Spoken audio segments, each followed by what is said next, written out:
We are continuing Math Lesson 7-9, Part 2, Identifying Figure 8, Number Patterns. We're going to start with our whiteboard. We'll move into our journal in just a few minutes. For our warm-up today, we're going to estimate the quotient.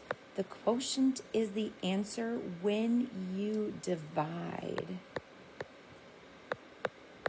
So what I want you to do is write down an estimate and then go ahead and solve in your head. So use a number that's close that you can divide without having to write down the answer. For example, 61 is closest to 60, and I know I can divide that by 3 in my head. 6 divided by 3 is 2, and add 1 0. Would you go ahead and do number 2? Make sure it's numbers that you can do in your head. You just need a close answer, an estimate. Pause the video as needed. So I would go ahead and say 59 is closest to 60, and I would change. You can either keep 5, or you could do 60 divided by 6. Either one, if you know your 12s, this becomes easy. If you don't know your 12s yet, then I would round that to 6, and 60 divided by 6 is 10. So either way, they're pretty close. Let's go ahead and wipe off that whiteboard, and let's do the same thing. Estimate the quotient, write it down, but do it so that you can divide in your head. Pause the video to complete. I would take 344. I'd make that 350, because I know that 35 is a multiple of 5, 10, 15, 20, 25, 30, 35. There you go. And I know that 35 divided by 5 is 7. And then add 1 0 behind it. If I do the same thing for 641 divided by 8, I know that 64 is a multiple of 8. So if I take 640 divided by 8, and because I know my multiples, that helps me. 64 divided by 8 is 8, and add 1 0. All right, go ahead and erase your whiteboard. You're going to not use centimeter cubes. You're going to draw. So draw the following arrays: a 1 by 2, a 2 by 3, and a 3 by 4. And then as you're drawing, determine if you see any patterns. Go ahead, pause the video, and draw those 3 arrays. So if I draw a 1 by 2, that's that one. A 2 by 3,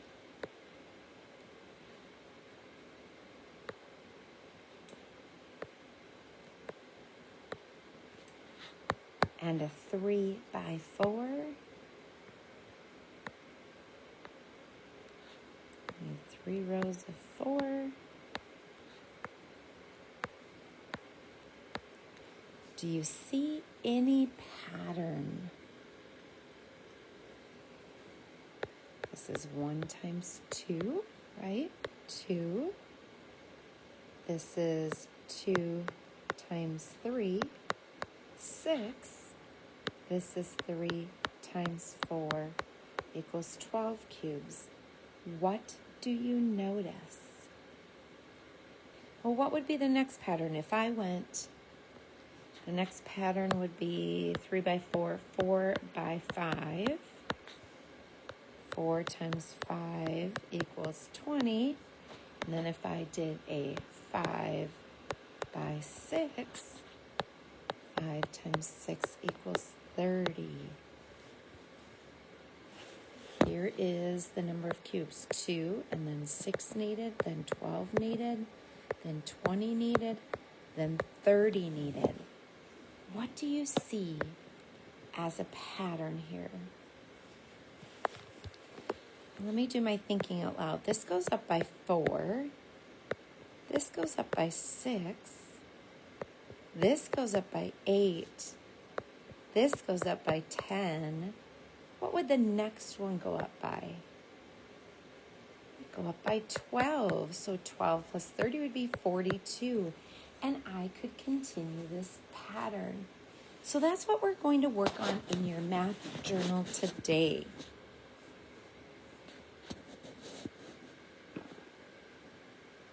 It says name the first 5 square numbers. Square numbers are numbers that when you multiply together, the same number, for example, 1 times 1 is 1, 2 times 2 is 4, 3 times 3 is 9, 4 times 4 is 16, 5 times 5 is 25, 6 times 6 is 36, and you could continue on.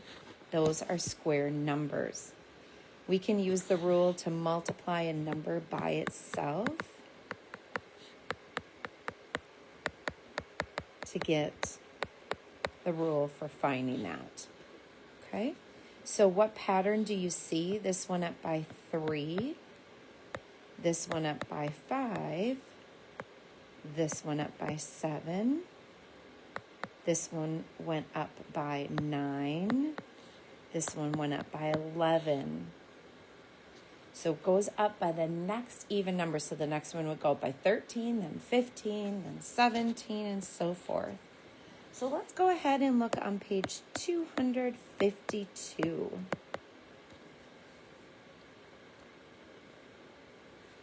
On page 252, it says draw the next 3 rectangular numbers. So this first one is a 1 by 2.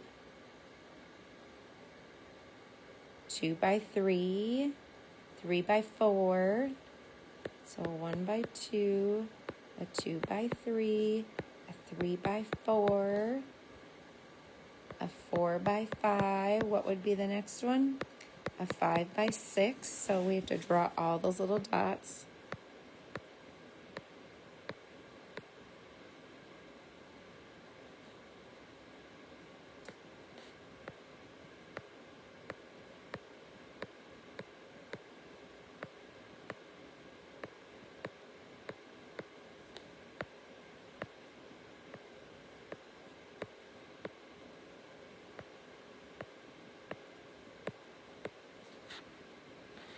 Okay, the next one would be a 6 by 7.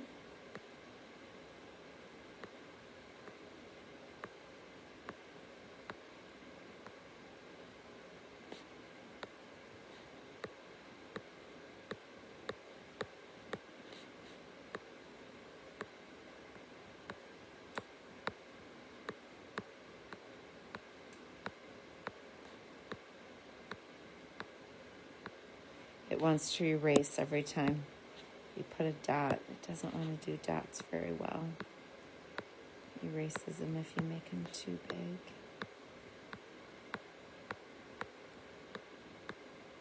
What would be the next one?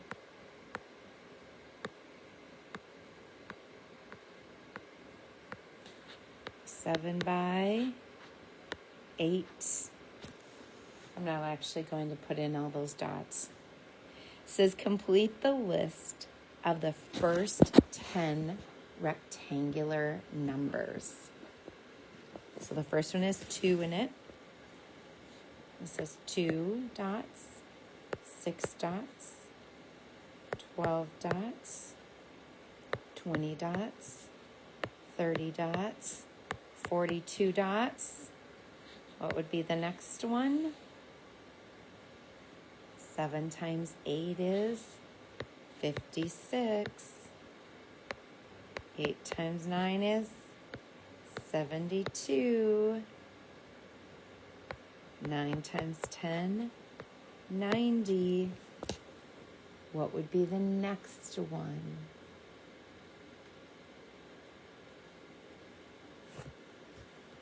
10 times 11, 110.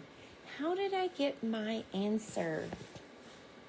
I kept multiplying the next two counting numbers. And then the next one would be 11 by 12 and so forth. Again, pause the video if you don't feel like you have enough time. Let's continue to number 3. Continue the pattern. 2, 6 equals 12, then 8, 2, 4, 6, 8, 2, 4, 6, 8, 10, 2, 4, 6, 8, 10. What's the next even number? 12. So remember, I'm just going to go back. I don't have to add those up because I know it's 30 and I know it's 42. So I know that. So what is the pattern that you see? So each rectangular number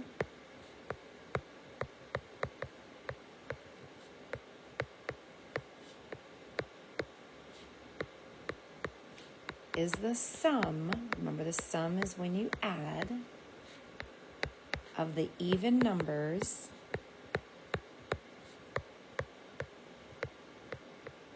in order, starting with 2.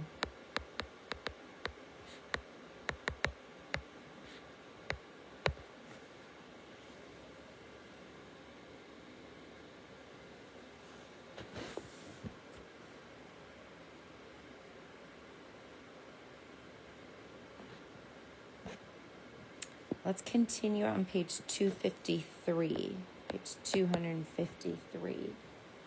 Here they're asking you to look at triangular numbers. Triangular numbers. So we looked at rectangles. It says triangular numbers are numbers that are the sum of the consecutive, which means in order, counting numbers. For example, the triangular number 3 is the sum of 1 and 2, because those go in order, right? 1, 2. And the triangular number of 6 is the sum of 1 plus 2 plus 3. Again, going in order. So let's look at continuing the patterns in the table below to find a connection between triangular numbers and rectangular numbers. So first of all, it starts with 1 on the bottom, then 2 on the bottom, then 3 on the bottom, and decreases each time. So the next time there would be 4 on the bottom. And then remember, then the next one would have 1 less, 3, and 2, then 1. So that's a combination of 1 plus 2 plus 3 plus 4. That would equal 10. Or you could do it from the top. So it would be 1, then 2, then 3, then 4, then 5. So 1 plus 2 plus 3 plus 4 plus 5 is 15. So notice here it went up by 2, went up by 3, went up by 4, went up by 5. What would the next one go up by? By 6, by 7, and so forth. A rectangular number, this one is a 5 by 4, which is 20 dots, and a 5 by 6, which is 30. Notice this goes up by 4, goes up by 6, goes up by 8, goes up by 10. So the triangular numbers have a pattern to them, and the rectangular numbers have a pattern. To explain that, I would say this. Each triangular number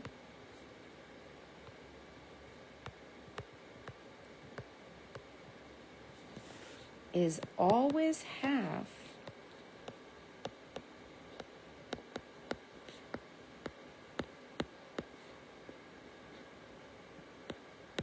of what I would call the corresponding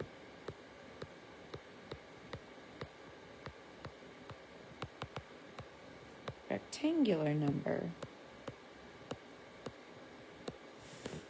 For example, these two are corresponding. The triangular is half of the rectangular.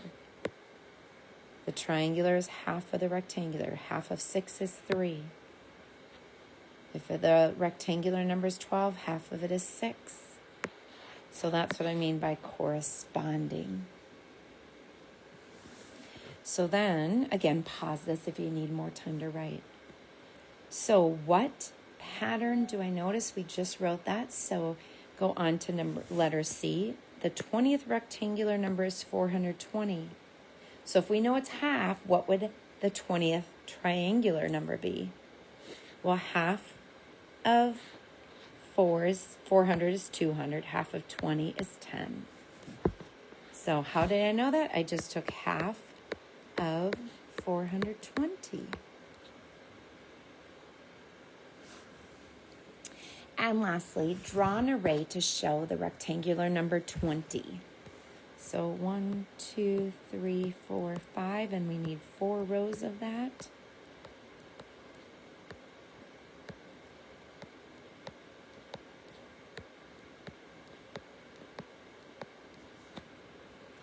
So we drew an array to show the rectangular number 20. Divide the array with a line to show the connection between the rectangular and triangular numbers.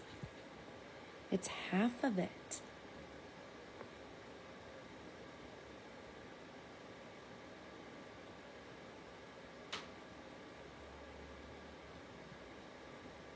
So a triangle is half of a rectangle.